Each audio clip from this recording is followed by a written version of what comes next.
All right. Well, good evening, everyone, and happy Labor Day to those of you in the United States. Chris Goglin here, episode number 62 of my weekly GEMP game review series. Thank you very much for renewing your subscription, Chris Kelly. Chris. 10 months now. Certainly one of our longest subscribers. So thank you for continuing to click that magical purple button each month and show your support to the Star Wars Players Committee. We got a few things to talk about on tonight's program. As you see, I got a couple tabs loaded up here for you. We'll start with we'll talk about the last month here of the OCS. Congratulations to Adam Trunzo being the only qualifier for the month. Silver Glen and Zlorfik were also already qualified, so they created one extra at-large bid spot. Adam earns the second qualifier for the month of August. All-Stars misses out here by 0.25% win percentage, which is basically like one person winning one extra game over the course of the month. Which is a really difficult thing for tiebreaker. And then you had Kipple and Tom was already qualified. Angelo was not. Kipple and Angelo were also right there at that 32-point threshold, but with lower strength of schedules.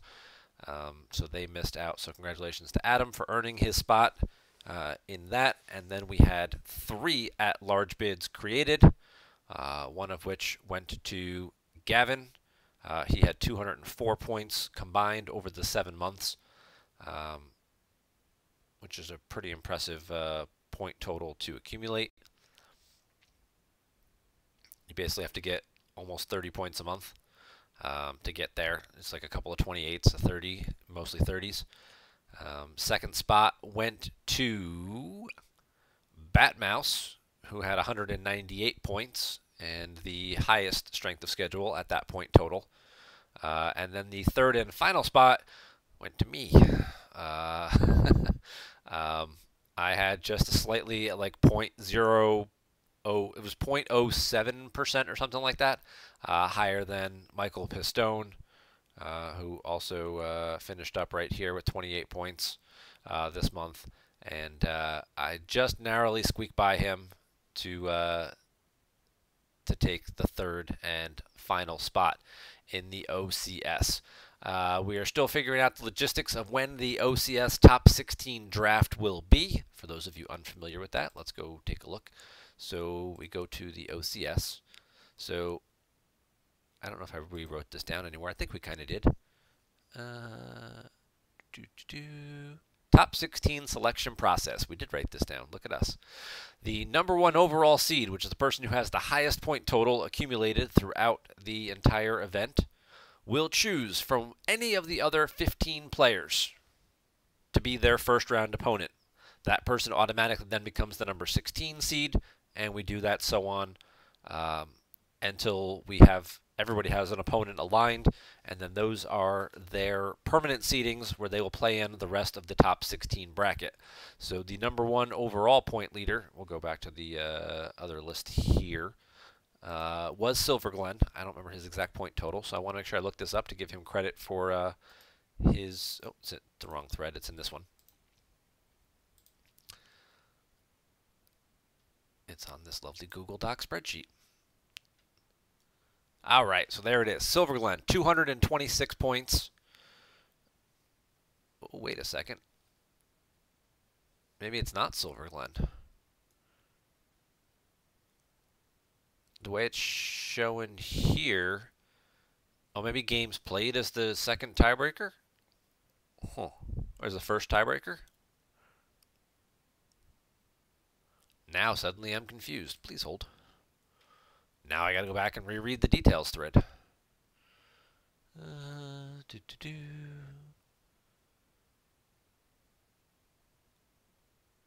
Foils are easier to get. Yeah.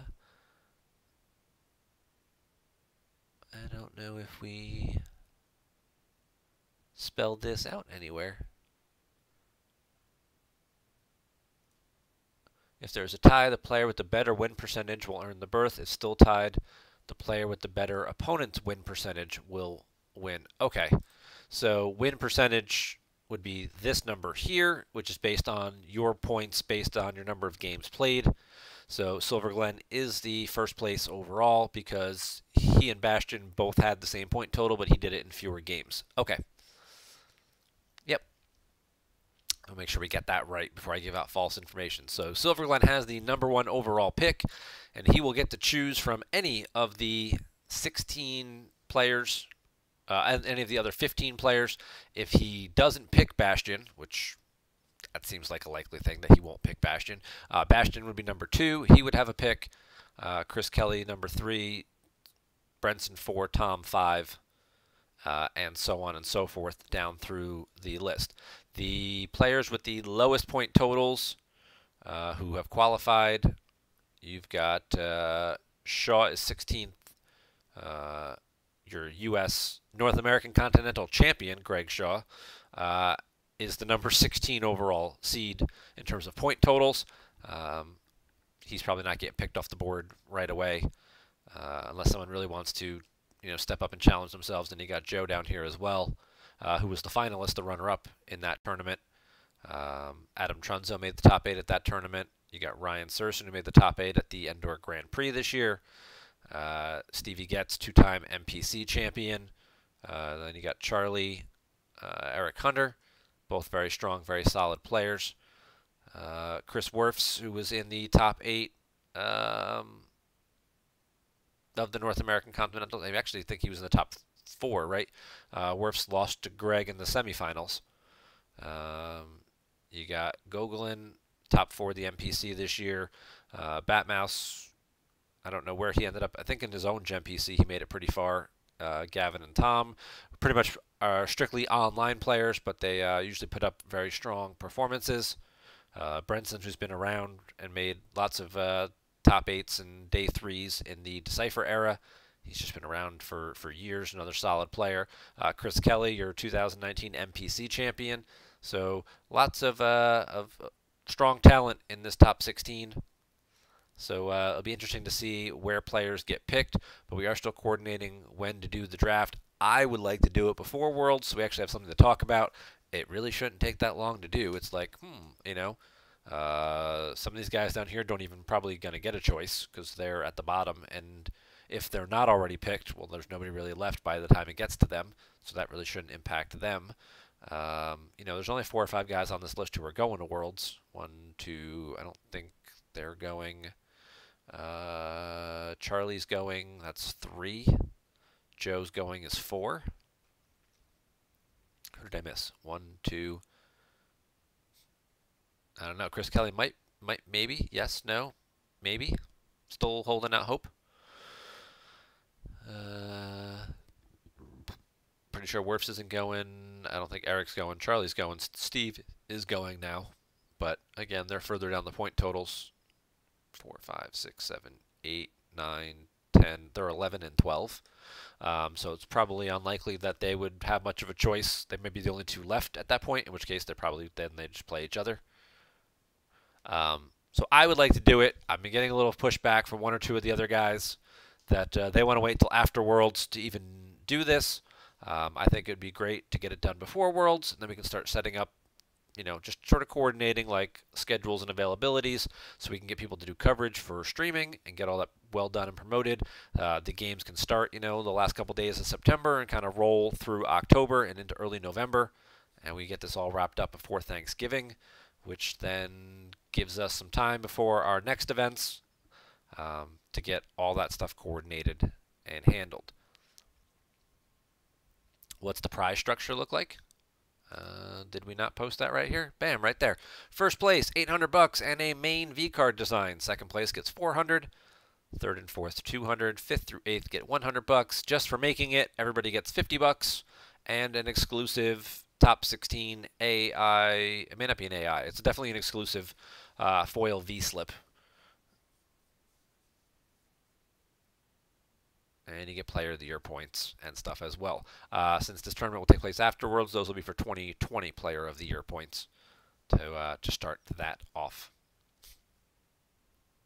So there's some stuff involved for qualifying, and congratulations to all other 15 players. I'm not egotistical enough to congratulate myself. Well, maybe. Um, but yeah, so that'll happen to that. As for upcoming majors, we'll get to the big one in a second here.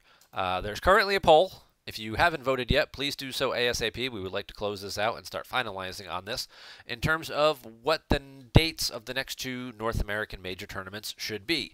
This year we ran, because Worlds was in October in New Jersey, we didn't want to do back-to-back Northeast events.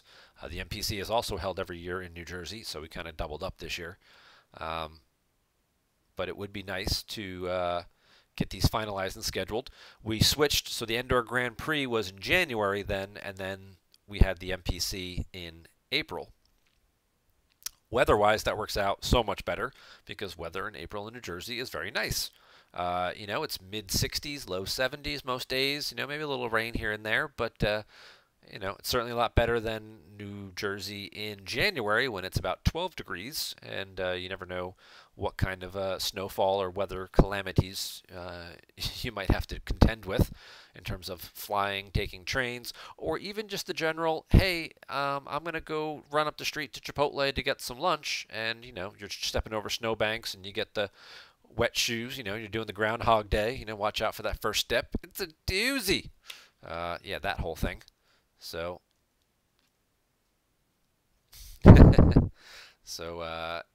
but it seems like that's what more people are voting for. I guess they like freezing their ass off in New Jersey in January. It's kind of become a ritual and a rite of passage. So I have a feeling that that's where that's going to end up. I guess we'll have to start looking for making sure the venue, see what the dates they have available are, and hopefully get this scheduled then.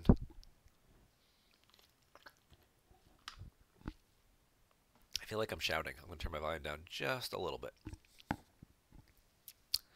So, but if you haven't voted yet, please do so ASAP so we can get the final totals in and get this done. I know some people have said that with Worlds, because there's a lot of Americans going to Worlds. There's 21 American players currently going to Worlds. Maybe more than that now. We'll check on that in a second. So a lot of them have said that because most of them who are going, a lot of them are in the Northeast, that it'd be easier for them to not have to take extra days off and pay for extra plane tickets and stuff in January right away to go to Endor, that they would just be able to drive to the MPC, and that would help them recoup costs and time and things like that, so that way they could lead into the MPC, and then fly to Endor in April. Conversely, I think it's the opposite. The people in the Pacific Northwest who would fly to Worlds and then would have to fly again to the MPC. So I guess they're a slightly smaller group of people who fly from out there to come to the MPC. I guess we'll just have to wait and see. I'm sure we'll still get over 50 players at the tournament, and we'll have a good time. But I don't know. We're going to get back to a full bracket of 64 players anytime soon. I'd like to be proven wrong about that. I'm just not feeling it right now. I'm feeling like we'll get upper 50s, 57, 58, but I don't know. I'm just not optimistic about getting a full bracket in January again. So that's what's coming up next on the agenda. But of course, the big event, which I just alluded to, and we'll get rid of these OCS standings. So that live events, you've got something in January, something in April, following the World Championships, which are in September. So there's a little bit of a 3 or 4 month gap because we kind of keep them every couple of months. With that, the OCS has ended the qualifiers. We'll be doing the playoffs through October and November, and then the next OCS season will start up again next February. And there'll be a little 2 month gap in between there, where there just might be another special online event for you guys to at least watch if you're not necessarily able to or eligible to participate in. Full spoilers coming in a week or two on that for now. We'll just tease you with that for now and just let you know there might just be another some type of end of year online event that you might be interested in at least watching, checking out some of the competitive Star Wars being played. But that's all I'm going to spoil for now. Still still some details to be determined on that one. But the big event, the main event, the granddaddy of them all, the 2019 World Championships. Bochum, Germany, September 20th through 22nd, less than 3 weeks away. We're literally 18 days away from this tournament, 2 weeks from this Friday, or Thursday, technically. Some of the stuff is going on. If you haven't signed up yet and you're in Europe, you don't want to miss out on this event. And if you live in North America and you're thinking about going, you still got 2 weeks. If you have a passport already, you might have a chance of making this one. You just need a plane ticket and need to find a place to sleep. The hotel is booked solid. There might be some Airbnb options. There might be a couple other, some of the other nearby hotels were also kind of booked up. But some of the Euros do drive, so I'm sure they will not have an issue picking you up. Or you can Uber to and from the venue. There also is a decent public transit, train stops and whatnot that you could take as well if you had to stay at one of the hotels that's a little further away from the tournament location.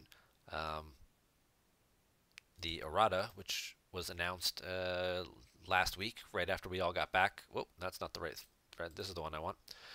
So we talked about this a little bit. We had the two big errata last week, just in case you didn't see it. Old Allies, you can't play Harks F anymore. That took a week to get coded and everything like that. That should be in place as of, I think, tomorrow, because it's 1 week from today, and it was done last Tuesday. So today should be the last day for you to abuse Harks F in Old Allies. After that, he's gone. No more Harks F. Also, the flip side of the no idea objective, you no longer get to protect your undercover rebel characters from being hit by weapons and such, force lightnings, etc. So Jin, and if you were playing Bosch, you can no longer make them incredibly more difficult to get away, to get off the table.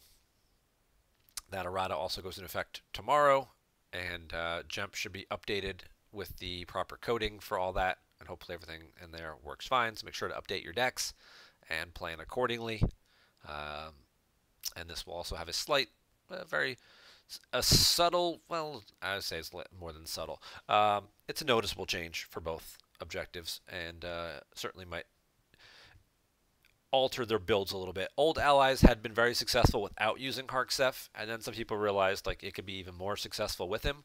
They'll just take him back out and go back to playing the slightly older versions that everybody was using and still winning with. So I don't think that's going to cause too many issues. And then, this had just sort of come up. It had been something they sort of play tested about, but they weren't sure how much of a big deal it was going to be. And then it kind of reared its ugly head a little bit at North American Continentals and created a very negative playing experience for some players. And they're like, all right, so this is as bad as we thought it could be.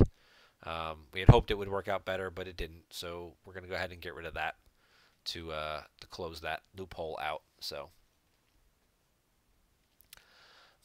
yeah, it was just kind of throughout the tournament that sentiment kept popping up. It was like, yeah, no, you can just keep doing that, and it stops a number of things, and the fact that it was Jin being undercover was incredibly difficult to get rid of. I mean, if you didn't have like Ice Heart or something like that to break, or Probot to break her cover, which some of those decks can't really even play, and you had to rely on things like Sniper or Force Lightning to get rid of her. Well, then she's just going to just cancel it and then never die. So that was just more of a, it was going to pigeonhole, and then there were going to be certain decks that were not going to be able to play the counters to that mechanic. So yeah, so they decided just to get rid of it. Back to the World Championships. What do we got? Who do we got signed up? We've got, at last count, it was 68. We've got 69 players now signed up.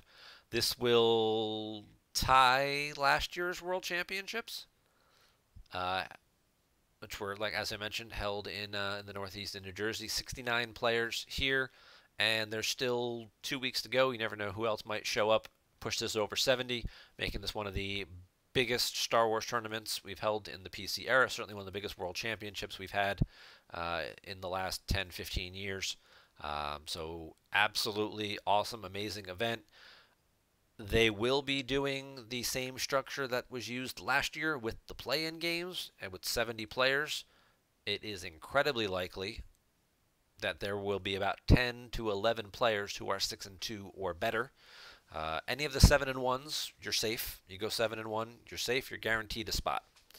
If you go 6-2, there is a chance you may have a play-in game. We had 61 players at North American Continentals. There were 10 players who were 6-2 or better. 2 of them did not, you know, get to play an additional game.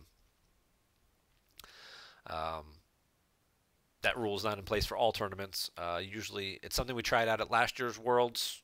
It seemed to go over fairly well for the most part, giving everybody a chance to still stay in it and still be competitive. It does add a little bit of time to an already very long day. But yes, that was announced. It is there for those of you who are planning on attending in the event details.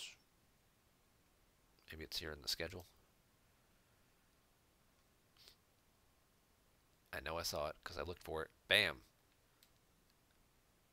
Right there. Any player with a score of 6-2 or better who usually automatically advances to day 3 if there are more than 8 players. The lowest seeds, blah, blah, blah, blah, blah, will immediately play each other in another game. The higher seed gets to pick which side. It's only one game that gets played. And then there's a whole nother thread announcement here about the format changes. This is from last year's Worlds.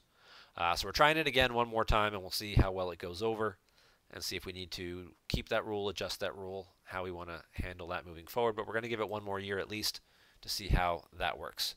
7-1s do not have to play in. Yeah. So if you are 6-2 and you are far enough down that you would not, that your opponent that you'd have to play in, like if there's 13 guys who are 6-2 or better, and 5 of them are 7-1, or 4 of them are 7-1, then 5, 6, 7, and 8 will have play-in games against 9, 10, 11, and 12. And the guy who's in 13th, who would play number 4, does not get to play because his opponent is a 7-win opponent. The 7-win guy just automatically advances. So if you win 7 games, you are completely safe, and you will not have a play-in game to deal with. That is in here somewhere. If there are more than 8 players, they play on sides. There's enough 6-2 players that Rule 4 would create a play-in game against a 7-1 player. Get this goddamn thing out of there. So, yeah, it's all right there. So 7-1s do not have play-in games. So all you got to do is find a way to get 6 wins, and you at least have a chance, unless you're unlucky number 13. So there you go. So very exciting stuff. We will be doing as much live coverage from the tournament as we can. We're going to depend on the Wi-Fi situation that we have. Probably going to have off-site commentators here in America, people who did not make the trip doing commentary. But we know with the time zone differences, because we're starting here at 10:30 a.m. That's European time, which is 4:30 a.m. Eastern Standard Time, which is 2:30 a.m. Mountain Time, which is 1:30 a.m. Pacific Time.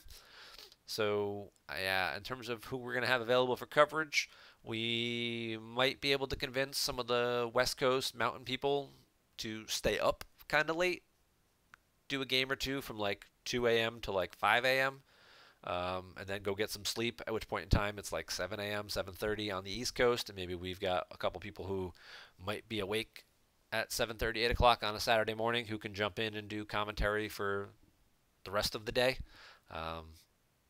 Otherwise, the other possibility is we just run a stream without commentary, or we record the games and do voiceover commentary for them later, or we could just run the live stream without commentary and just clean it up later. So we'll see just exactly. We're going to start asking around, see exactly who is available. Queso was already talking about he was just going to stay up. I don't know if he is in the chat right now, but if that's still his plan, then that would be great. And hopefully if he can get, maybe Tartag, who's out in California, maybe Dan can stay up late, and the two of them can, do some commentary for the first 2 or 3 games.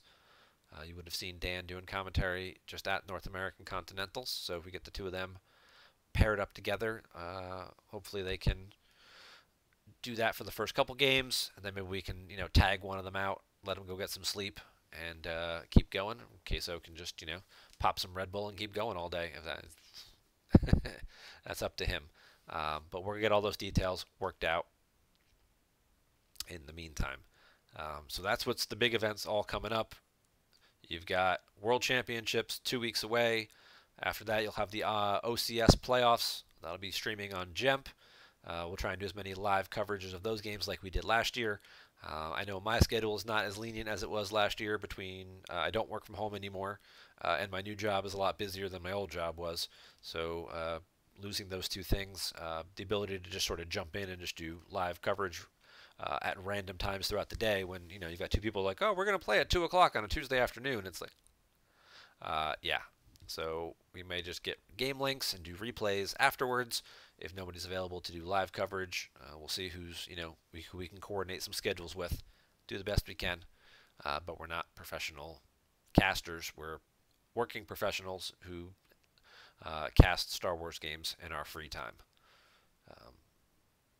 And all these wonderful events at the World Championships, the OCS playoffs, that other event that I'm not releasing the details of yet, and that'll wrap up the year, 2019 year in Star Wars CCG.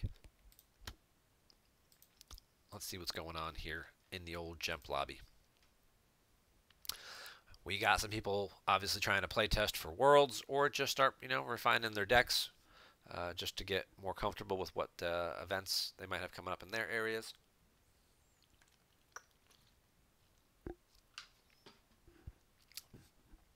Two of our guys in the OCS playoffs, we got Werfs and Gavin playing against each other. Gavin's got Hitco, Werfs has got Ral Ops. We'll pop into that game for a couple minutes, see if Werfs is running the same goofy Ral Ops deck that he was using at Continentals. He is. So this is a little different. You may have seen this deck in the live coverage stream. He's starting Ral Ops because he basically he gets a good activation platform, and then he has the ability to exchange for a lot of key interrupts, which comes in handy. And he's just sort of running a mains version off of it a little bit. You've got Kuat to pull Mustafar to get the castle. Castle gets you Vader, who can then bounce over to here. I Am Your Father gets Vader's lightsaber. Crush gets you I Have You Now, and protects against Clash.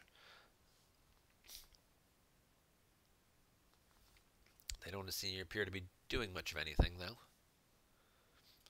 Looks like Gavin's just going to his draw phase. So Werf's got some activation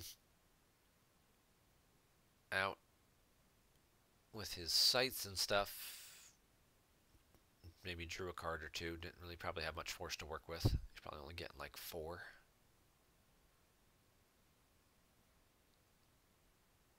So it looks like he probably had one of these sights in hand. He might have had one of these in hand, so he didn't get the pull off of it as well. And then just maybe like drew a card or two. And Gavin's going to draw a few cards up to 12 after getting his docking bay. Doesn't look like he hit one of his speaks, but he's still getting decent activation at 10 already, just from the battlegrounds that Raltier gives you.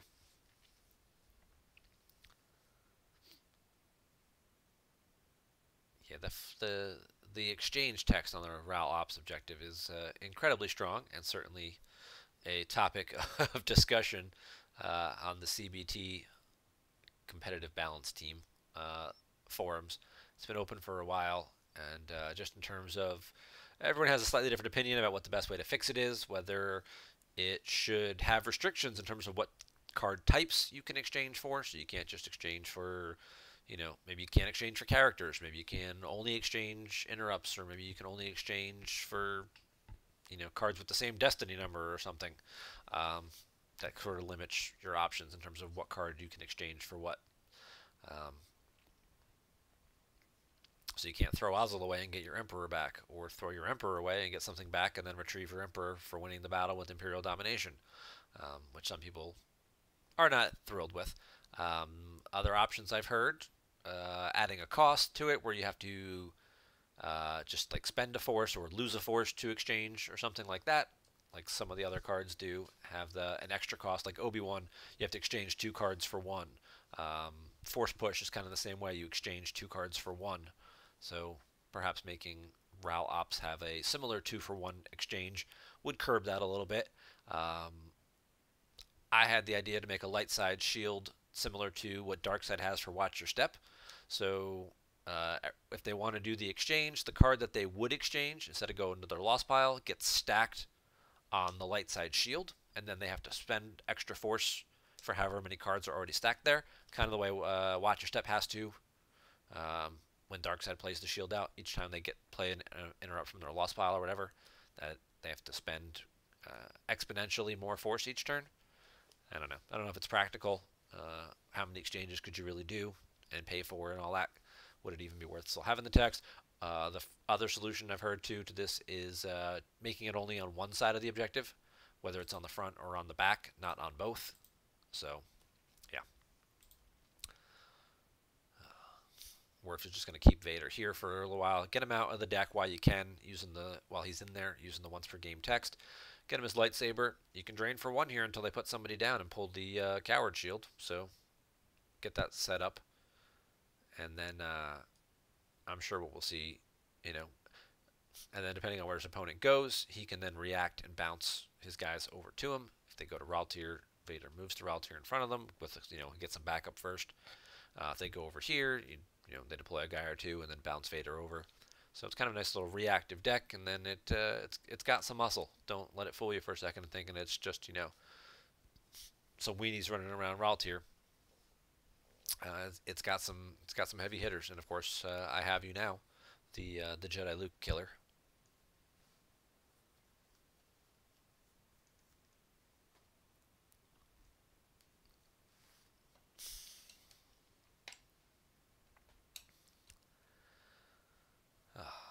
All right, we'll just watch 1 or 2 more turns of this game just to see how it develops. Then we'll get into our featured game of the week. Apparently, I have not done a Watto match yet.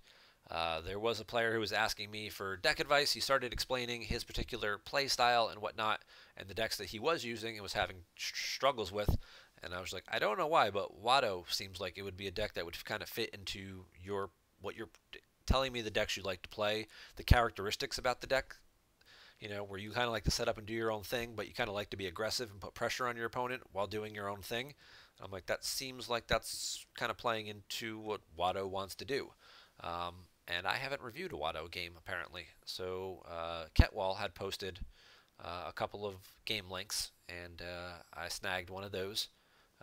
Don't worry, Bill, it's not your game. You seemed a little dismayed about that. Your Hitco game against his Watto deck. We're going to look at the one of Ketwall playing against Old Allies. Strong, popular, light side deck that, of course, people always love to see answers to and ways to beat. So that'll be our featured game of the week coming up here in just a few minutes. Gavin's going to set up Jedi Luke at... That's the street, right? Yeah, the one people move to for free. Okay. Rebels are power -1 here. Luke's only power 7. Oh, no. He's got stacked. He's got an altar. He's got a Phantom Menace. And that's an EPP Maul. Not a guy you usually see in Ral Ops. Especially current Ral Ops builds that are running Domination, because that makes their Dominations lost. So...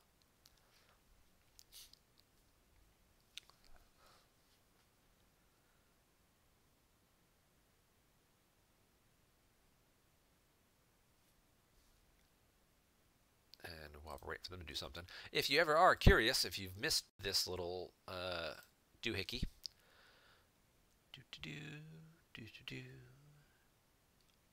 Ryan Serson was kind enough to put this together in my Twitch game review series. Yeah, so that's me live streaming right now, or at least I could be watching it right now. This spreadsheet right here that Ryan created and has been doing a pretty good job of continuing to update, has all of my streams and the link to the YouTube video. So they are all right there, all the different episodes. The individual games, there are some episodes where I did 2 games. He kind of split them up as well. He got the dates. So if you're looking for something more recent and whatnot, if you're just looking for a particular deck matchup, you can find it right here. So if you're just like, I need to know how to CCT do against EBO, it's like, well, I already did that game. There you go. Or if you're just looking for how to CCT play in general, you know, you can look it up. MCOS, Huntdown, Hitco. But apparently, I have never done a Watto game. So some of these links don't look to be copied right, but I'm sure if you copy and paste it, it would come through just fine. So that's all right there in the original post, post 1, right there, link to the spreadsheet of my, in the general discussion tab of my post about the streaming series.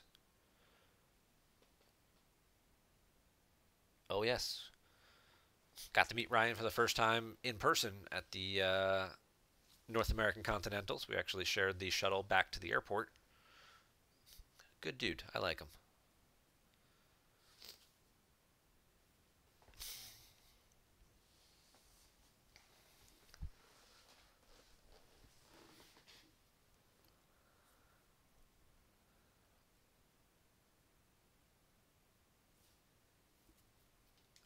So let's see what we missed. Much of anything?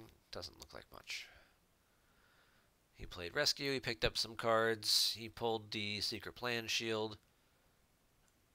He played Imperial Command and took Ozzel out of the deck. Command got grabbed. He then let him retrieve his starting interrupt and didn't stack a card. Now he's going to play another Rescue in the Clouds because he's got several of them, I'm sure, 3 to 4. Is usually what you see in a lot of light side mains decks. I think the Legend deck is currently list from Nationals or Continentals was running 4 Rescue in the Clouds. Just because it's such an easy way to thin out your deck, and you know, in certain matchups it has an added benefit, and canceling close calls is always a good thing to do too.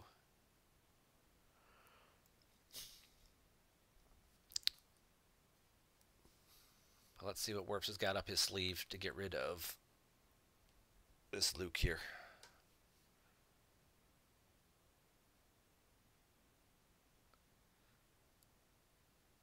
Or he may be a little nervous now. He just got to verify. Gavin went to go pull Boss and Nass, I think just to shuffle his deck. And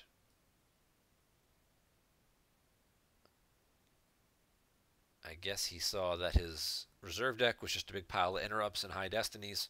So all his little low destiny characters, there really aren't too many of them, but you know, some EPP OBs and whatnot, appeared to be missing. Oh, and he top decks his second Luke's lightsaber. If Luke number 1 dies, he's going to have to find a way to Walkling that back or something.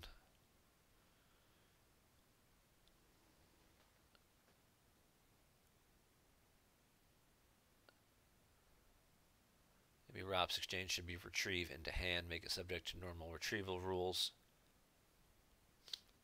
For the most part, Rops is going to occupy 2 battlegrounds, so they're going to get around the coward and whatnot. They're just going to have to just pay 1 for it, which isn't terrible. Maul gets barriered.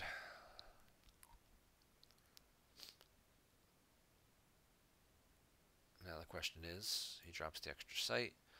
Does Worfs move Vader to Maul to put him in front of Luke to give him some backup? Seems likely. The other option would be is he can move Vader to the other side and then kind of squeeze Luke in, so Luke either has to deal with Maul or deal with Vader. That would really depend on what Worfs has in his hand. Oh, he's got Dr. E as well.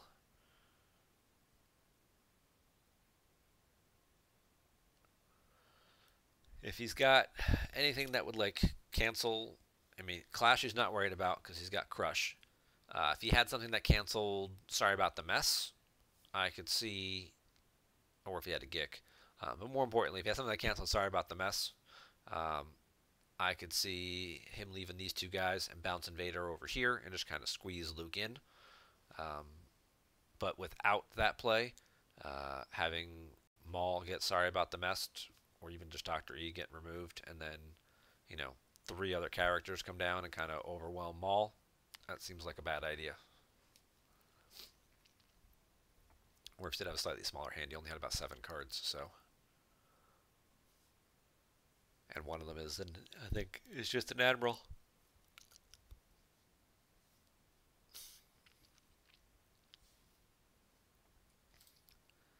All right, see how this first battle goes. Oh, it's Wei Yun. He played in that game. Okay. So a good European battle. Yep, there's the sorry about the mess we were just speculating about. He does have the imbalance combo to cancel it. Does Gavin have the sense?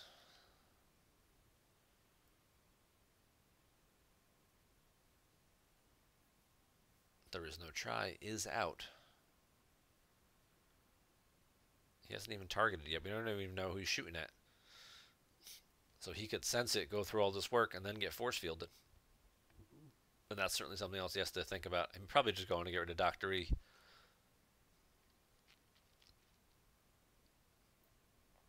It's just going to get canceled. So Werfs did have at least one answer for it. I think what you're going to look at now is Luke moving away. Deploy 1 or 2 guys over to the other spaceport site. Slide Luke over. And regroup.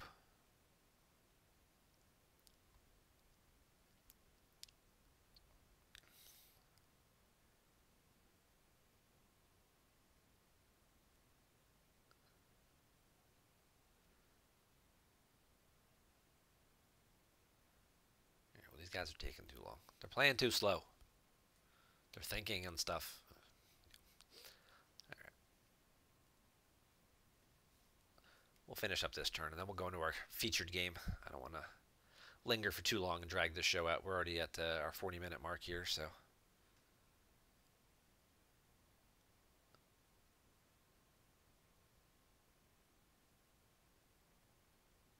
Hopefully too many of you guys didn't have to work today. Got to enjoy your day off, whether you were just lounging around on the couch or, oh, interesting, or, you know, sitting by a pool somewhere or at a barbecue, whatever. It's Labor Day, or for anyone who works a regular 9-to-5 corporate kind of job, not Labor Day.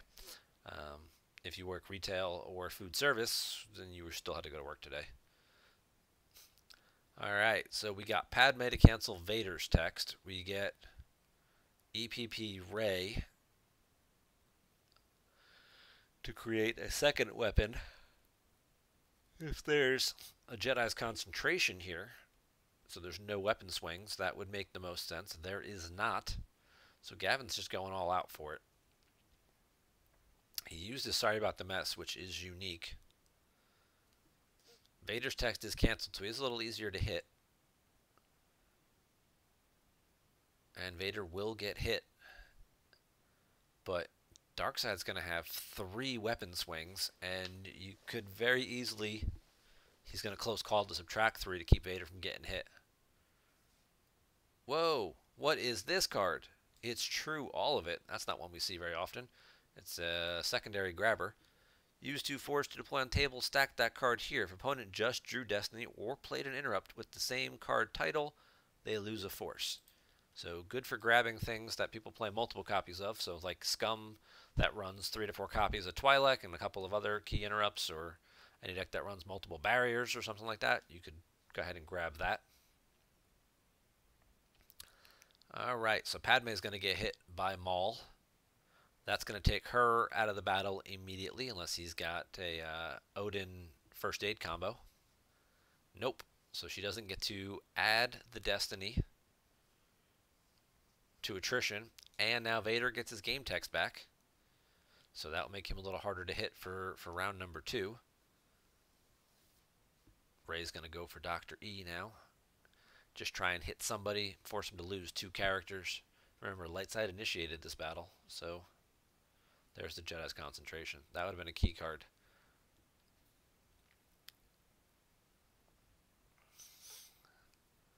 Coward cancels the force retrieval, so Padme can't get retrieved. Now Vader's going to swing at Luke, I would imagine, because Lord Vader swings at +1 to each swing. There's also the possibility he may have an I Have You Now somewhere in here to rotate in. He's got to figure out just exactly how he wants to do this. Yep, Maul's going to swing for Rey.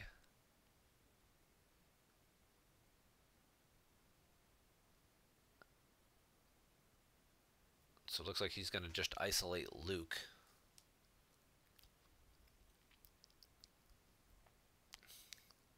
Yep, Rey's hit, and she's out of here too.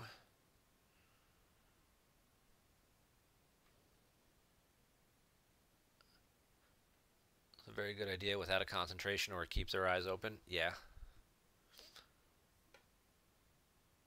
It definitely seems like this may be a very quick game. This game might be over after this battle, depending on if Gavin has a Hoochix up his sleeve or not. Because there should be an I Have You Now coming here.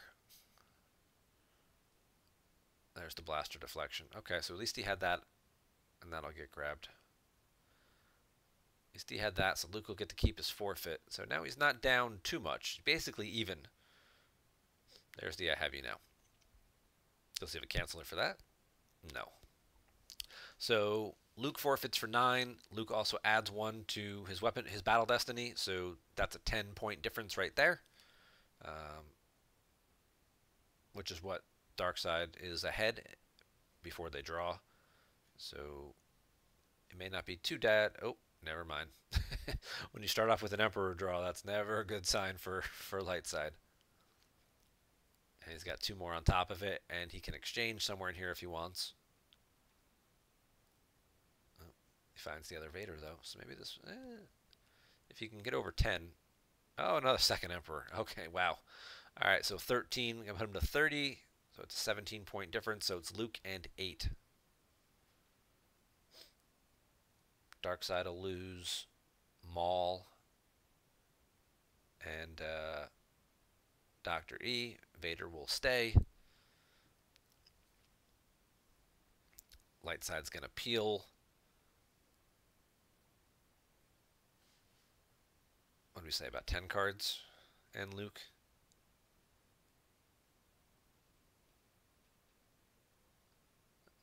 Maybe 6 or 7 cards, yeah. So what did they peel?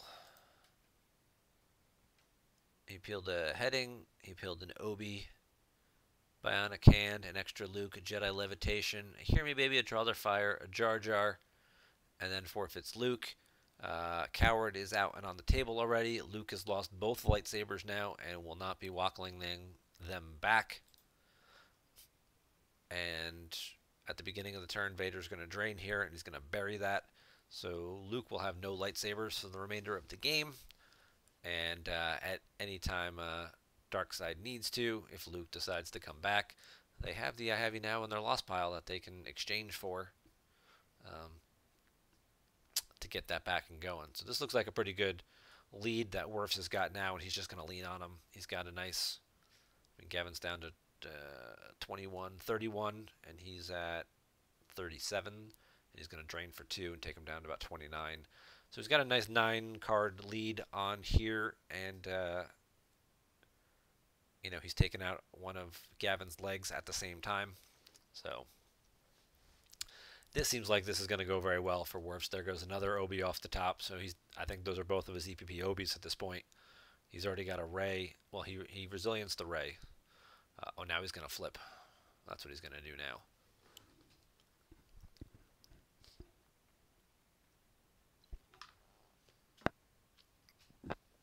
So this seems like a good win for Werfs.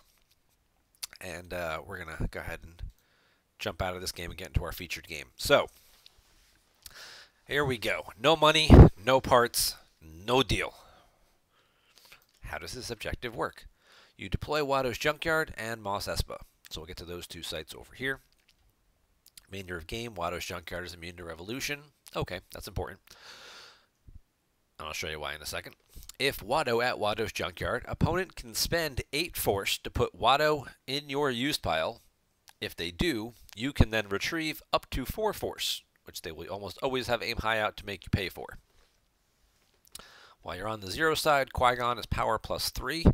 That's any Qui-Gon, so EPP Qui-Gon becomes power 9, which is nice for hit and runs. Opponent loses no more than 1 force to your force drains at Tatooine sites. You flip this card if Watto's at the junkyard and you occupy Mos Espa. And what does the flip side of this objective do?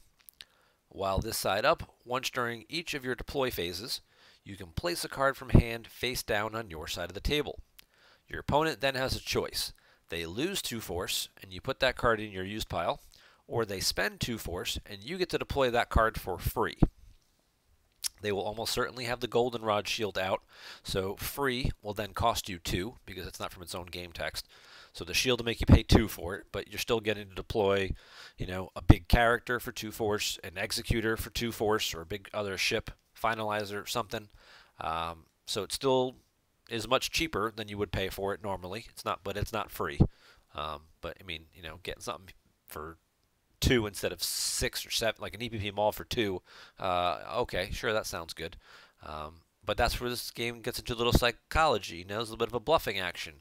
Did they put down a good card that they, if you pay 2 force to let them deploy for free, it's going to hurt? Or are they bluffing and they just put like a Destiny 5 interrupt back and you're going to lose 2 force to keep them from playing it and they didn't want to play it to begin with? So there's a little bluffing action there. If they call your bluff, if they use 2 and you flip it over and it's a card you cannot deploy, you lose 2 force and that card. So if you try and bluff with a nice little used interrupt and they call your bluff and spend the force, you're going to lose that card and 2 force yourself. So it's a fun mechanic. And then non-unique aliens are each deploy plus 3. So like Palace Raiders are hosed by the flip side of this objective.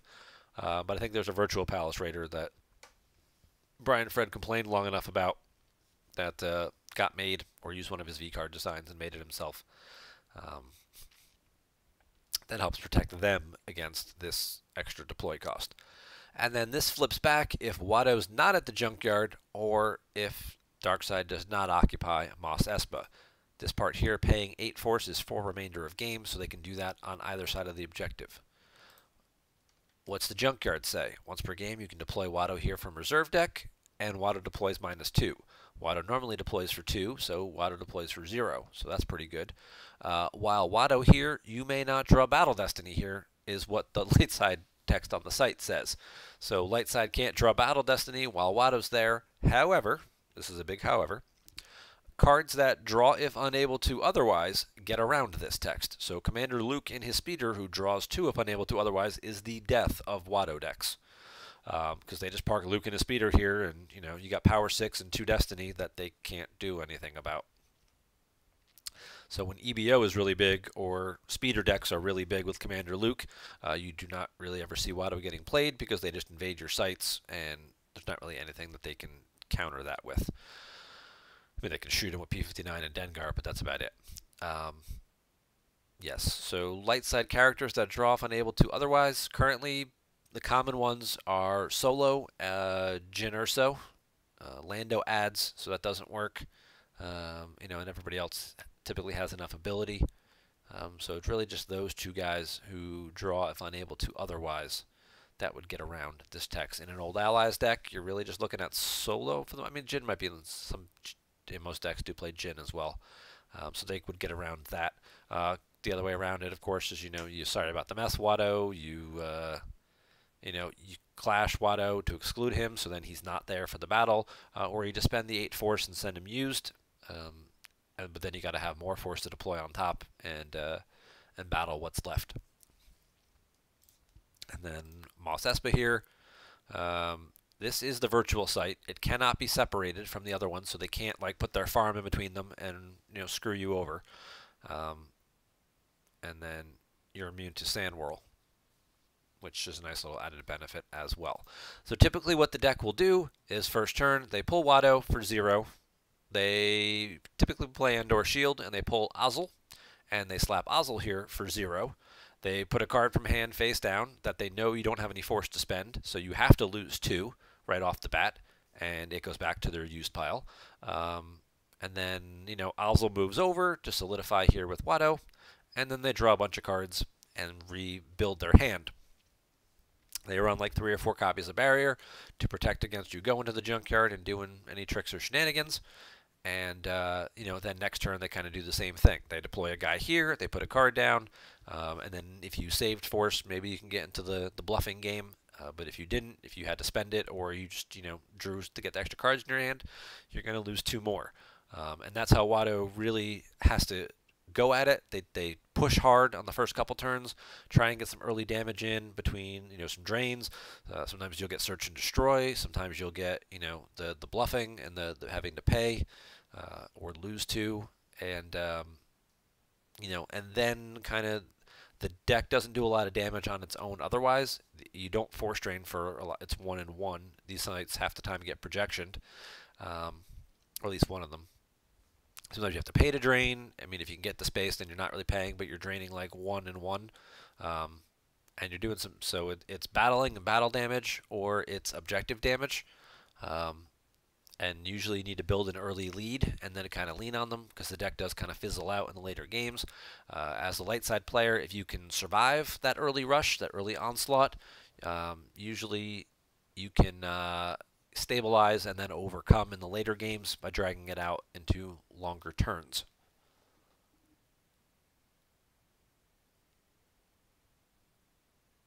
Leia. One of the Leias draws if unable to otherwise. Yeah, but nobody plays that Leia. So Old Velkin Tazeri was brutal in this deck. Yeah. There's a lot of guys that have been very successful. There's a new Sebulba as well, who there's the Tatooine card Nachuba Naha pulls Sebulba. Sebulba, I think, deploys free to Mos Espa, so it's kind of like the Ozzel thing. And then when you put a card down and they lose 2 and send it to your used pile, you get to draw a card, I think, from like the top of your deck or something. So Sebulba kind of replaces the card for you. So there's slightly different ways to do it. Typically it's Endor Shield Ozzel. But we'll see what Ketwall came up with for his particular build here. Ooh, I just saw Bow to the First Order. So it looks like he's running some First Order tech. Okay, he's not using the First Order Interrupt because he wants all 3 effects. Brave Resistance, Strike Planning, Wackling, pretty typical for here. Quat Drive Yards is a dual bonus here. You're using it to pull, as we see in hand, Mustafar. Mustafar then gets you Vader's Castle, so it gets you a nice little quick force activation jump. He's also, since he's running the First Order stuff, he's running Jakku, so he can pull Jakku, and then he can use his once per game pull on Bow to the First Order to get his Finalizer out. That'll get his Finalizer out nice and cheap, and that will satisfy his battle plan situation. And he'll get some used pile pulls from, well, we see Phasma's in his hand there. I'm sure he's running everybody else, Kylo and Hux and Snoke. It's probably with, I would think it would be EPP Kylo in this particular matchup, or this particular deck's build, rather. That it would be an EPP Kylo, not doing the whole shuttle Kylo lightsaber stuff, because you don't have all those other cards that map runs. So this would probably be just be an EPP Kylo. It's still very strong and gets that used pile pull. Let's go full screen on this now. And then Endor Shield to pull the Admirals. So you can get Ozzel, Thrawn, maybe somebody else like a Piet possibly, or Chiranu to add to force drains. Could be good. So, and we'll get a full shot at the deck list right here. So for those of you who need a copy of deck for home, here you go. Thanks, Catwall. Kieran, thank you for sharing. So we've got, this is the Thrawn V, and Ozzel are his 2 Admirals available for him to pull. We also see quite a few First Order guys, Troopers, Strategic Reserves, tactical support to get some of the Troopers into hand. So Yeah, a couple of barriers, 2 barriers. You got Search and Destroy for extra damage potential against stuff like EBO, which would not have a good matchup against EBO. So being able to, if they're just playing like the standard version and not like the speeder version, you might get some extra damage in. And then you got some other tricks with the commands, according to my design, to start the Emperor. And he went with Force here as his Emperor of choice. Okay. And then you got a projective and first strike and some other stuff. So, oh, and there's the Jawa. Ooh, this gets really this gets really annoying. All right, so you've got first strike, so you want to save force for that. There's broken concentration, which says once per turn, you can use 2 force to move the top card of opponent's force pile back to their reserve deck. And then you've got this stupid Jawa, which says if he's at a Tatooine battleground and there's more than 1 force in opponent's force pile, you can use one of their force in their force pile.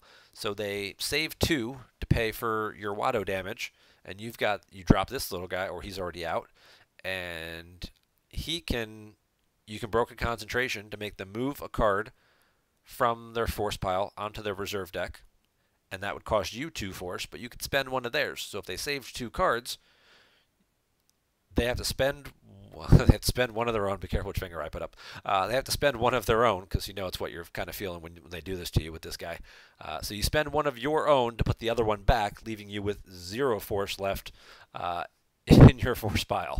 And then they drop first strike and battle you, and you can't play any of your interrupts. So then suddenly you're leaving 3 force or 4 force extra each turn. So you have the ability to pay for interrupts, let them siphon force from this stupid guy and the broken concentration stuff, and can get really expensive and really annoying. So that's a nice combo. A lot of times we see this in like scum decks or CCT decks and stuff like that, where you can get multiple pulls and it's easier to set up. But with several use pile searches, you could easily piece this combo together. He's got a couple of accelerates, it looks like, to get the broken concentration out of the deck, and the bridge as another 2-0. So he's double up in there. He's got a force push, and like we said, 4 use pile searches with each guy.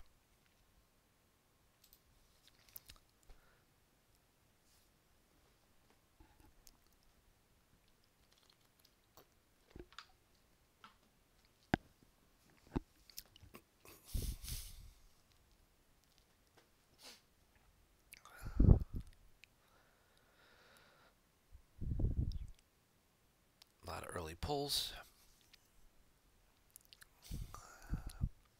And in this particular matchup, having Jakku already out, he can convert his opponent's Jakku, and that'll cut up 1 force icon away. Don't know that changes a whole lot turn 1, but it certainly could. And he's going to try it. He's going to go for the deploy Watto. Even though he has a Watto in hand, you still want to pull the one out of your reserve deck first. Get the lower Destiny character out of there. I mean, Watto's a 3. He's not bad. But when they put him back and or kill him, you want to be able to have the other one readily available to redeploy. So he'll do all that. He'll get the system. He'll pull the castle. Now we'll see him drop Ozzel. That'll flip the objective. And then he'll put a card down from hand. At this point, he'll put something back that he doesn't need. Ellis is probably going to be pretty helpful. He could put back a Trooper Assault here, if he's not worried about old allies coming after him. He could put the other Watto back, but I wouldn't recommend that. I'd probably just throw back the Trooper Assault because he's running multiples of them, and he can just draw into more of them anyway, and just cause the 2 force loss. So he'll use the objective and pick a card. He does pick the Trooper Assault. So good, we agree. It's always nice to see top players agreeing with me. Makes me feel a little bit better. And then Ozzel will move over. The objective flips back to the 0 side. And then he just draws like 3 or 4 cards.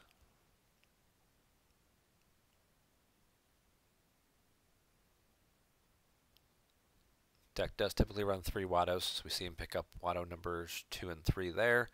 And he gets his bridge out. He's going to imp command to get a general. He's got Hux PV being the other option. He could have pulled, actually hit Grievous in there as well. But Huck's Finalizer to Jakku costs 10. So if they want to do the typical Lando Ray Falcon take off kind of thing, he could punish him a little bit for that with Finalizer Hux. He does get Finn as well to deploy as the react. So probably not going to necessarily do that right away, especially with not having a lot of extra force, but at least like turn 3, he could do some damage in space. Ray comes down, 3PO comes down. Ray moves over, gets in.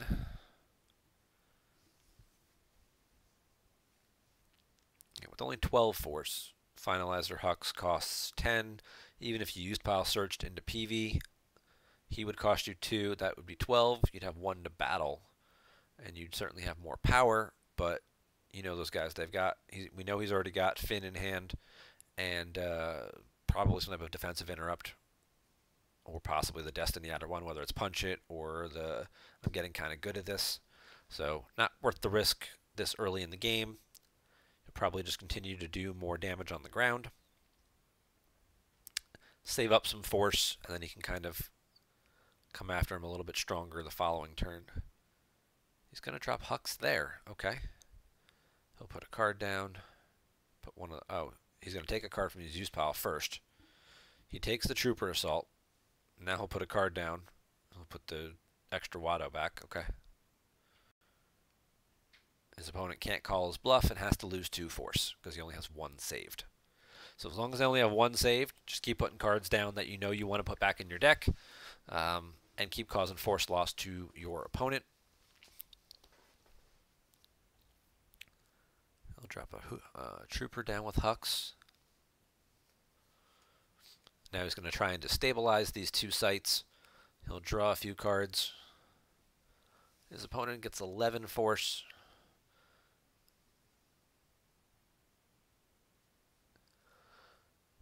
Still can't find. He's got Justice. He's got Grievous now. But did not find any type of barrier or projective telepathy we saw he was using. Any type of, battle canceller. So he did leave some force. So he could Ellis away if necessary. So like if like Solo and Chewie showed up, or Poe and one of the, speeders, he could try to Ellis away, and hopefully it won't cost more than 4, and move his guys somewhere safer. If he's really concerned about it, and he really needed a way out of a battle, he could force push first to put an extra card back to get him to 5, and then play the Ellis, and then try and move the guys away if he's worried about drawing a 5. But I have a feeling most of the cards in his deck are probably 4s. We got an early look at the list, and don't remember seeing too many cards that were 5 or higher. There's a couple of Trooper Assaults, obviously, and the Force Push, but some of the stuff's already in hand or at the bottom. Oh, the Accelerates, too. He does put a card down. His opponent is going to opt to lose 2. I missed what card it was, though. I was yapping and wasn't paying attention. Whether he bluffed that time or not. He loses 2. Loses It's a Hit and the Hoojix. He's going to put Thrawn aboard Mara's ship over here. That will satisfy his battle plan requirements. He's going to drop Justice as well. And he's going to stack PV, the Emperor, and No Escape.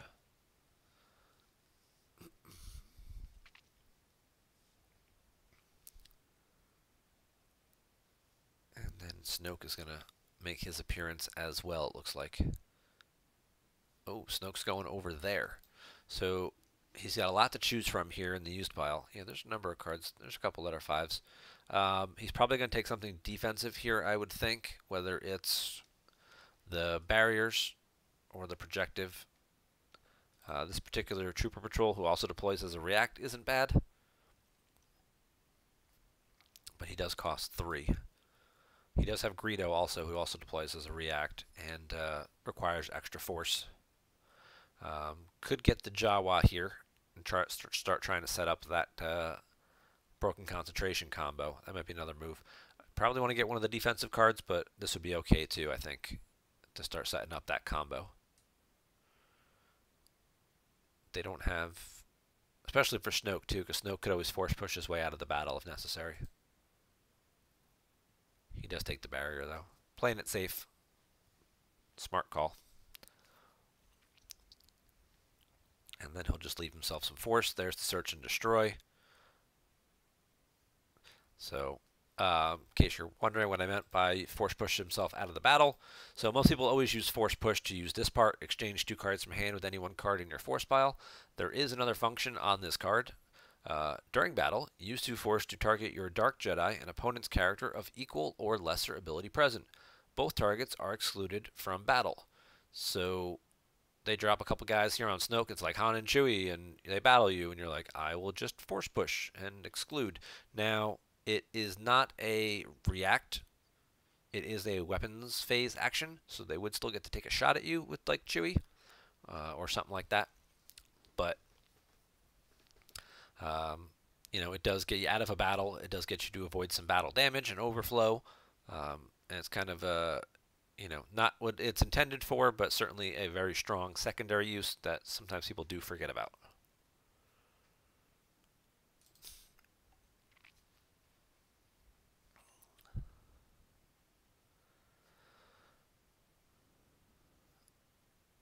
Like Wayun had a bunch of characters in there. It's nothing too threatening.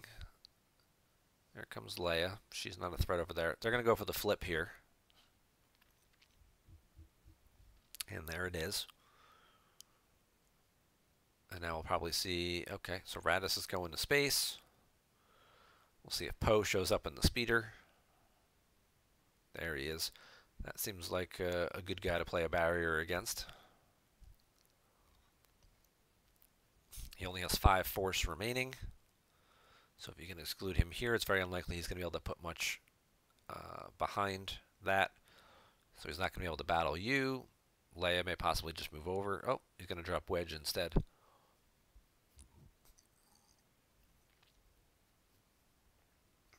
He could pull the weapons display shield in battle here, but that's not really a great move. Yeah, he's just going to play it safe and move Leia over and kind of solidify his 2-2 site. Oh, and Darkseid will pull the firepower shield, so they get to retrieve a force because they they control a site and a system, and they deployed cards and did not initiate battle, so they get to retrieve one, and they'll get their starting interrupt back. It's a card.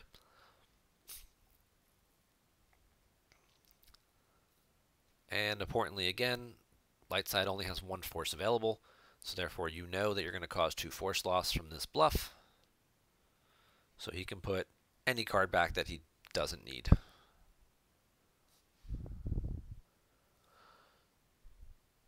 Doesn't really have a lot of those in his hand right now, but maybe like the Trooper or something. The Search and Destroy. Yeah, that makes more sense, yeah. Because obviously he's going to occupy a site for a little while. If they do call your bluff, Search and Destroy does count as a card you can deploy, though. So it's a good one to put down. Now he's going to force push. He's going to find what he wants. He's going to put back the... look like the Watto in the command. He's going to take the first strike.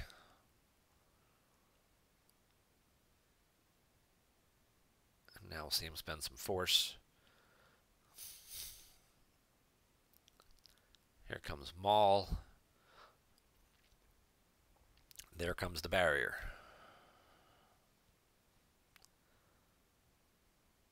That's okay. We're going to get a First Order Trooper. We're going to get a Captain Phasma as well. Now he's going to get 2 Battle Destiny. Phasma's going to get a Use Pile Search. He'll find another character in there to pull. He's going to take Kylo. Deploy Kylo there.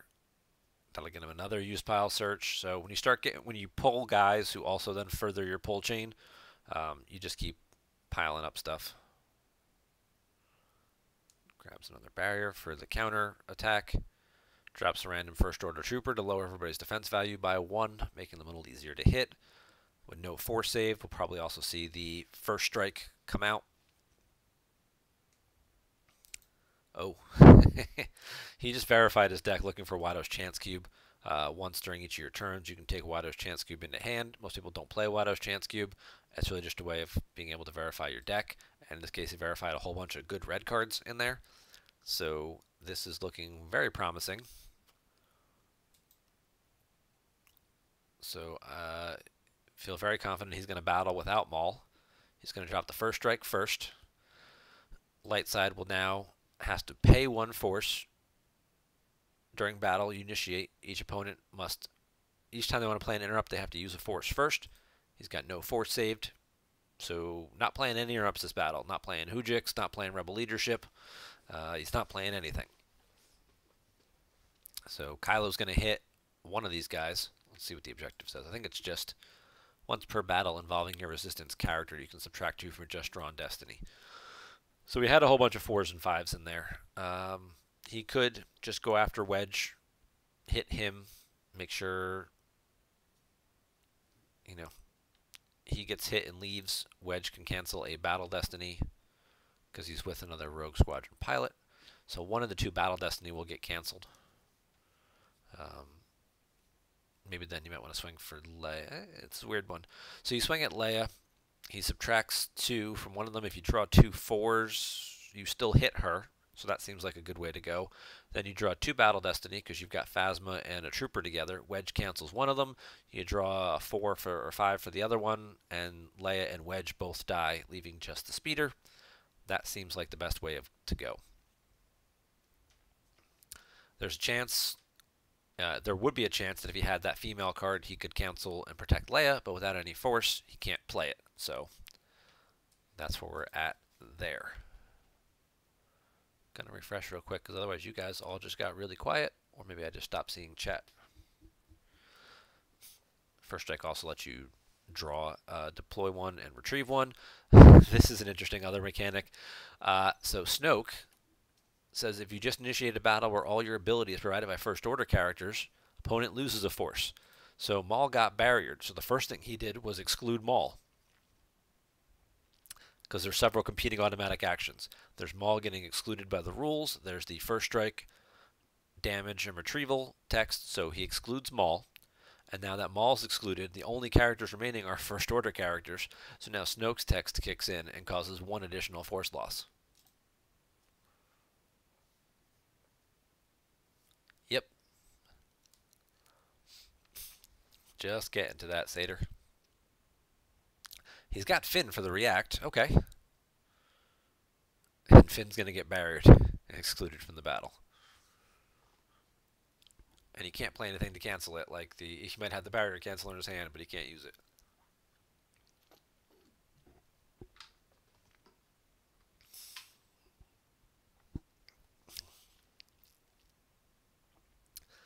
They'll throw on the Trooper Assault for some extra power.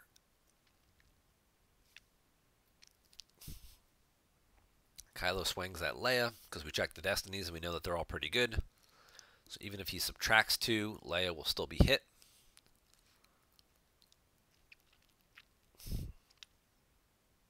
So Leia and Wedge are going to die in this battle. And it'll just be the speeder left.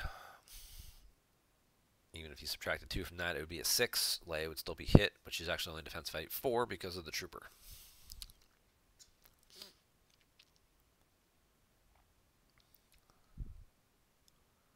And they both have to lose a force, because that's what Kylo says. He opts to use Justice to pick up a card. So both players can only draw 1 destiny, and Wedge can't cancel it now, as opposed to him drawing 2 and Wedge canceling 1. He's basically trying to make sure he only loses 1 thing himself. They also can't use the objective then to modify it, so this is a good call. He still gets the same result, which is he gets rid of Leia and Wedge. He just takes less in return. on his side of the table. And if his opponent draws low enough like that, he just has to lose the first order trooper and he gets to keep his 3 better characters. He stops his opponent from being able to do any type of second draw. Wow. He throws away Snoke instead, which makes Kylo power +3, but had a lot more power in forfeit. Actually, they're like the same power. I just had a lot more forfeit than the First Order Trooper. I know the Trooper gives you the second Destiny with Phasma, but if you're going to use Justice anyway.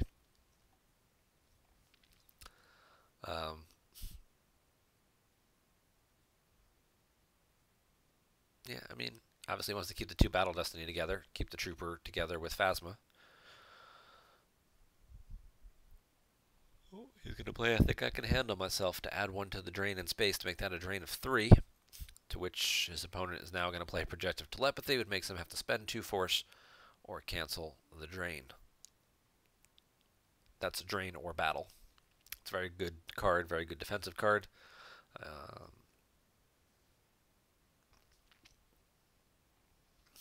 It is only Destiny 2, so you don't see it in a lot of mains decks, but you do see it a lot in decks like Scum or Watto that really want to punish the opponent's force ability and find ways, creative ways to get out of battles.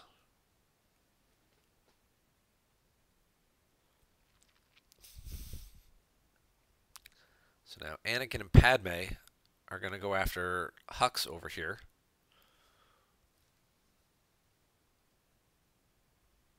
It's a bit rough, at least on paper. It's 8-5. He can add a Destiny to Attrition with Padme, which will probably clear, and Anakin adds 1 to the Battle Destiny draw. He can stop that by picking up a card off Justice, though. He does have Greedo. He could deploy as a react. That would soak up 4 additional forfeit and some extra power, but I wouldn't use that in this particular case. You're not really in any danger taking overflow here. It's 8-5. Your guys forfeit for 8, so really, you know, you're safe here. You throw Greedo down, you're basically likely losing him too, because there's a pretty good chance with Anakin and the extra Destiny to Attrition that they're going to, you know, get more than like 7 or 8. So you lose Hux. They lose somebody too.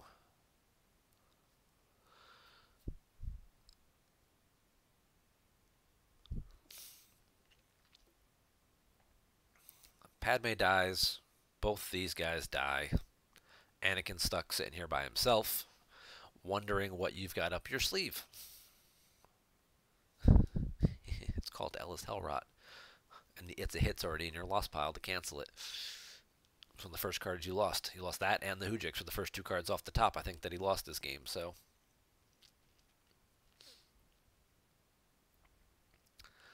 He also has the No Escape in his hand. So he can No Escape and get Hux back. It looks like he's going to move away wisely, run away from these guys. But he's going to have to spend force to do it. That's only going to leave him with 1, which means that, again, when Darkseid flips, they'll be able to cause 2 more force loss. He also could do this tactical if he wanted to get some troopers out of his deck as well. He's just going to activate a few. He'll drain first. He's going to pick up Hux with the No Escape. Take a peek, see what's left in his reserve deck, and if it's worth using the tactical. He's just going to Ellis. He's sending Maul and Kylo over here. Okay. He's leaving guys behind to drain. His opponent only has 4 cards in hand, and he's already down to just 16 cards left in Life Force. So this seems... Oh, he's going over here. I thought he was going to go kick Anakin's ass. He's going to go over here to this site instead. Okay. All right, let's pause this for a second. So why did he move over here? Well, the objective here, if you control 2 Jakku battlegrounds and you're about to lose force, you can reduce that force loss to 1. So this drain of 2, because he controlled 2 Jakku battlegrounds, he could have reduced to a force loss of 1. So By Ellising Maul over in the control phase before he drains, he now no longer controls this location, so now he can't reduce the drain, so now he has to lose 2 here. And since he saved 1 force, if you're thinking he might still have a Hoojix, maybe he doesn't remember that it went off the top, or maybe he thinks maybe he's got 2. Dumping these guys on Anakin, swing, hit, forfeit 0, you know, big battle destiny and whatnot.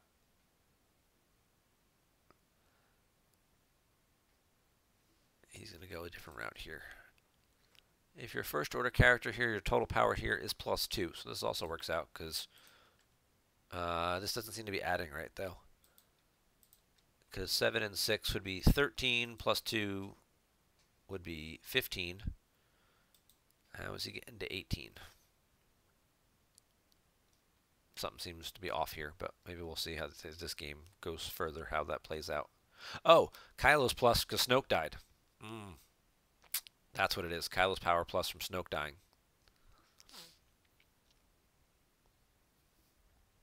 So that's what that'll be. So yeah, I mean you could take these guys and put them over here and really crush Anakin, but that would be game ending. If he didn't have the Hoojix, that would be game over, right there. He'd peel too many cards, don't have anything left. It'll probably still be game over because he's going to clear this. Finn will get hit, Wedge will get hit. The speeder will die, one of these guys will die, the objective will flip back, and it'll be like the Falcon against all this dark side stuff. So this is what Watto does. It puts early pressure on, causes some extra force loss.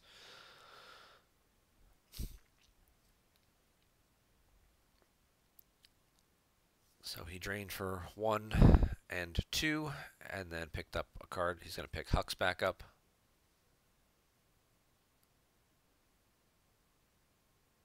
He'll drop Hux, he'll flip, he'll put a card down, make him lose 2 more force, throws the Emperor back because he doesn't need him. And Wei Yun's just going to go ahead and concede right there. So after losing these 2 cards, he's going to be down to about 12 to 14 force. Then this battle is going to go here. Like we said, both these guys are going to get hit. This is going to get cleared. He's going to lose a force when Kylo hits somebody. So... and the first strike's going to cause some damage. So this is what Watto does. It just does damage, damage, damage in the first few turns. We're only on turn 5, and look at how many cards he's already forced the loss. You know, if he had spent some force, you know, maybe the damage would have been a little less. But then again, you don't want to give your opponent board control.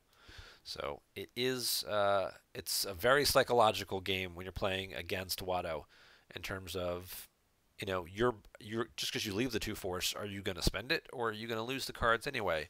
You know, you both start kind of trying to psychoanalyze each other, and it reminds me a lot of that Princess Bride scene where it's like, you know, clearly I cannot choose the glass of wine in front of me.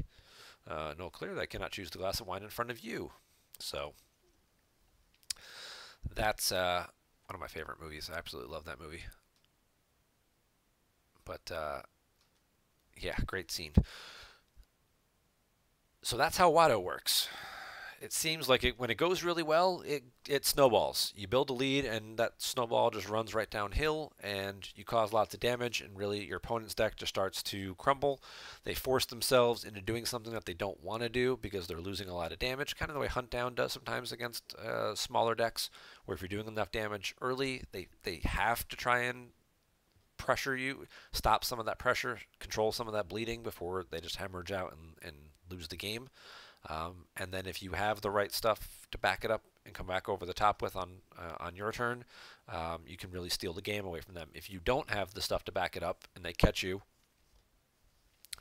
or you just kind of run out of steam, which Watto was also known for doing, then you can find yourself in a little bit of trouble, and then your lack of damage output, just doing like, oh, I drained for 1 and 1, and oh, that's a 0, and I did 2 damage this turn.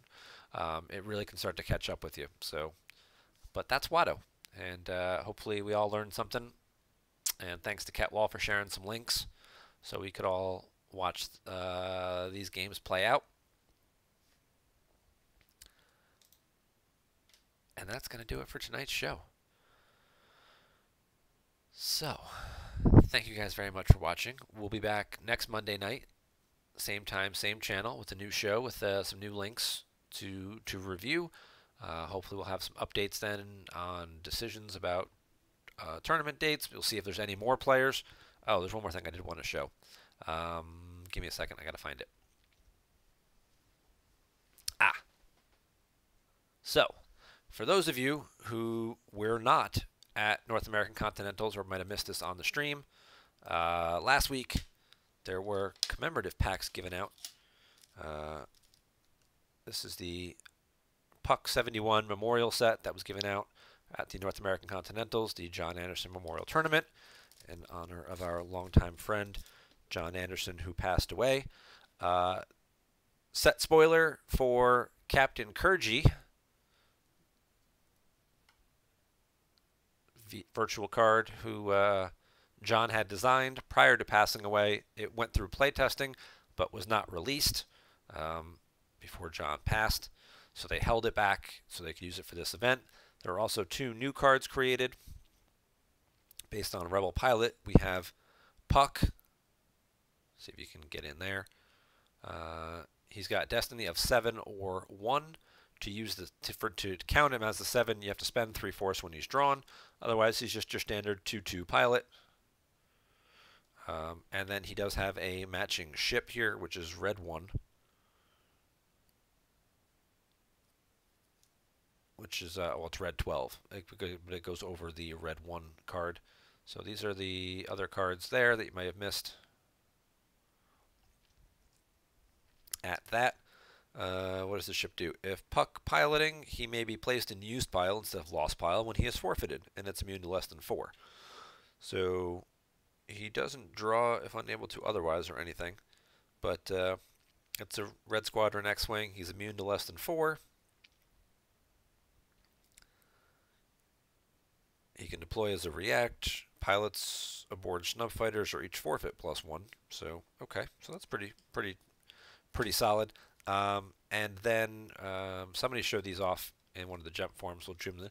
But in each pack, there was also a rare card from, or a popular card from John's collection that was stamped. Let's see if I can't do this better. There we go.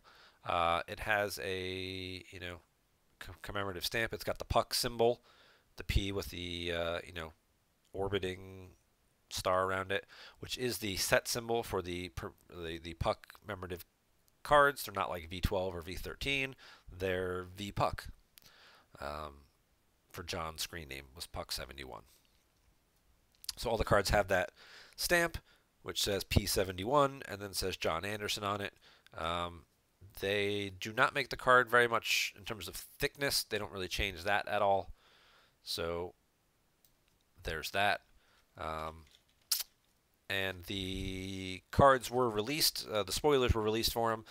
The text and stuff, they will be tournament legal coming up. Probably, I think they are legal now, actually, probably. Yeah. So there's a couple new cards there as well. But I know we talked about it last week. I know we had shown the packs off last week. I want to make sure everybody actually got to see the cards that were in there, what the graphics and stuff looked like for them, and the for the Puck stamp that's on there in memory of John. Okay, now that we remembered to get all that done this time, we will see you back here next week, next Monday night, 7 p.m. Eastern Standard Time. Same bat time, same bat channel. You guys take care. Take it easy. Have a great night.